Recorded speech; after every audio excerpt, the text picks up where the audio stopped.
Hola mi gente, la Comisión Económica para América Latina y el Caribe, CEPAL, Santiago de Chile, que es un organismo de las Naciones Unidas, nos entregó ayer el informe sobre las caídas económicas en toda América Latina y el Caribe.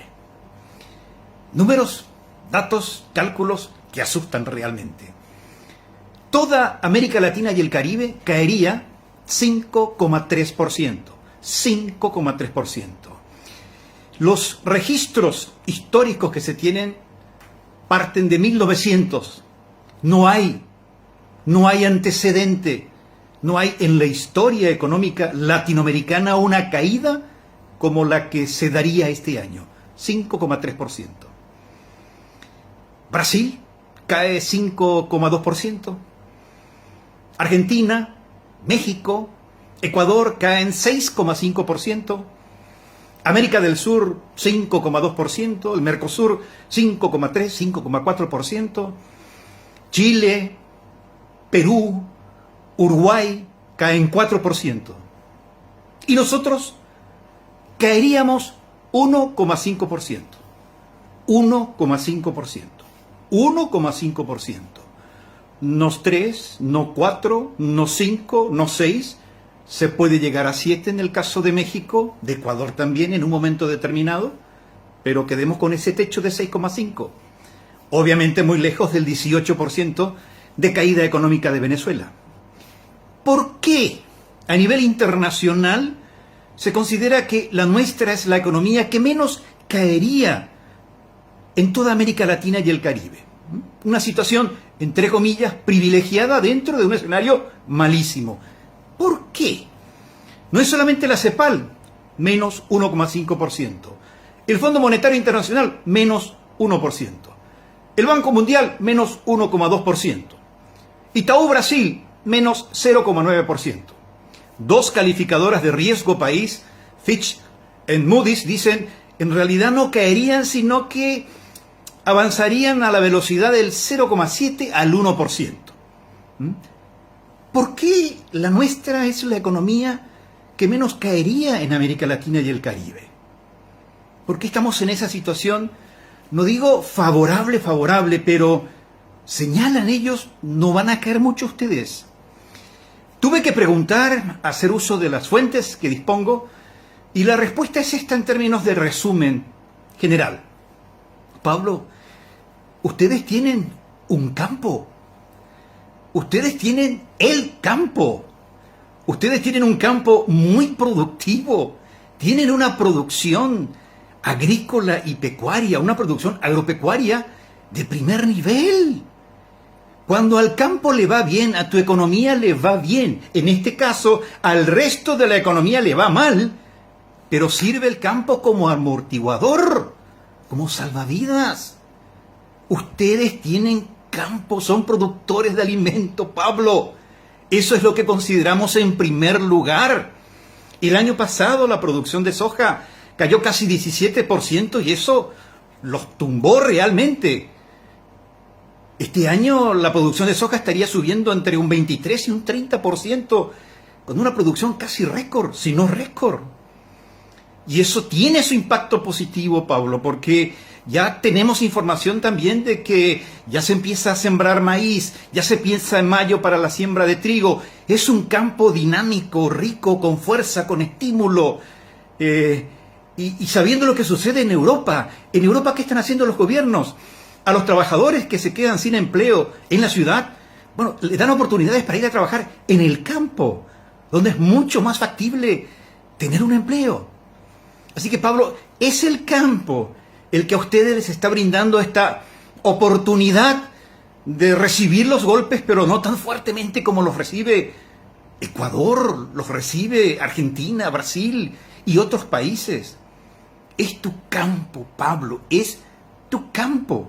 Es cierto, cae el precio internacional de la soja, pero no cae tanto como cae el precio del petróleo, del estaño, del cobre, del platino y de otros productos minerales. Por este descenso en el precio internacional de la soja estarían recibiendo ustedes, o sea, el campo estaría dejando de percibir, dejaría de ingresar en el campo entre 400 y 500 millones de dólares. Ok, esa es una pérdida. Pero el volumen de producción, el incremento en casi un tercio, eso es riquísimo. Y eso se expande en términos de comercio, de transporte, de banca, de finanza. Tiene un efecto multiplicador extraordinario. Así que Pablo, defiende tu campo. Esa es la salvación de ustedes hoy y mañana. Asesinar el campo, perjudicar el campo, es hacerle pasar hambre a tu pueblo. Así de sencillo. Por ahí me dicen también, juega mucho, Pablo, el hecho de que ya tienen ustedes un respeto internacional. Desde el 2013 en adelante son prudentes en el manejo de su política económica, de conducción de la economía. Pasan los gobiernos y mantienen la dirección. Un Banco Central independiente, profesional, serio, responsable. Un Ministerio de Hacienda con excelentes ministros de primer nivel. Patean en la dirección correcta y mucha gente se pregunta, ¿pero cómo hacen los paraguayos para mantener esa misma política económica de continuidad? Y eso les ha dado el estatus de estabilidad. Son una economía estable, baja inflación. El dólar no corre, no se dispara, ni siquiera trota, camina aquí. Ni comparación con Argentina, Brasil, México, Colombia y otros países. Esa es una situación privilegiada, con un muy buen nivel de reservas internacionales, con una ley de responsabilidad fiscal que les permite, hasta ahora, tener un agujero lo más pequeño posible dentro de la situación catastrófica que tienen otros países. Y tienen la menor deuda en América Latina, en términos de deuda externa.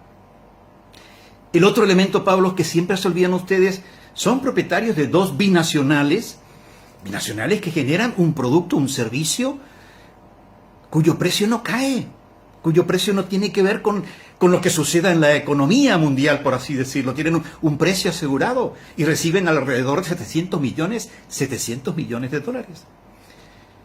Ese es el resumen generalizado de la explicación que me han dado. El eje fundamental, el pilar, la base, es el campo. Es el campo, es la producción que cae un año y se recupera, resiste y vuelve a crecer. Que no tiene tiempo para discusiones políticas, para desvíos mentales, que tiene que producir, y más ahora con la responsabilidad de alimentarnos, de que no falte aquello que es básico y elemental para la alimentación. Increíble. Nosotros seríamos la economía que menos caería este año. Eso no quiere decir que el dolor que estamos sintiendo todos, más incluso aquellos que menos tienen, no duela. Valga la redundancia. Claro que duele.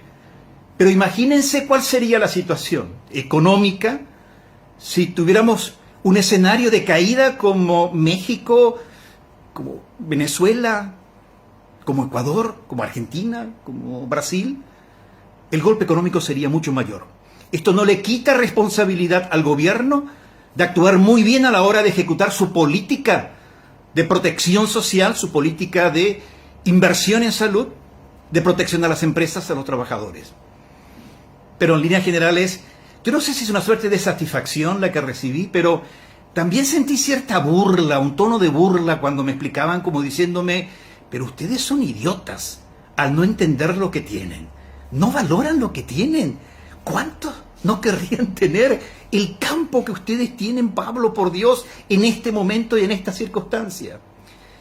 Y siento una suerte de alivio, de satisfacción, como diciendo, ok, esto puede permitirnos, si hacemos bien las tareas, salir mejor que otros países. Ok, esta es una posibilidad real de no golpear tanto el estómago de mi gente. Y siento satisfacción. Pero al rato me viene una sensación de pánico, de susto, de miedo. Y el solo decirlo ya me causa escalofríos. Me viene la imagen de Efraín Alegre. La imagen de Efraín Alegre. Y tiemblo, me entra pánico. 2 veces candidato a presidente de la República, de lo que nos salvamos. De lo que nos salvamos, por Dios. De los políticos de raza, aquellos con vocación de poder y de servicio, se suele decir, es un animal político, en el buen sentido del término. En el caso de Efraín Alegre y su pandilla, porque son muchos, uno tiene que invertir los términos y decir, es un político animal. Es un político animal, pero animal, animal. Y esto lo digo con todo respeto. Y esto lo digo con todo respeto a los animales. Duele decirlo, pero hay que decirlo.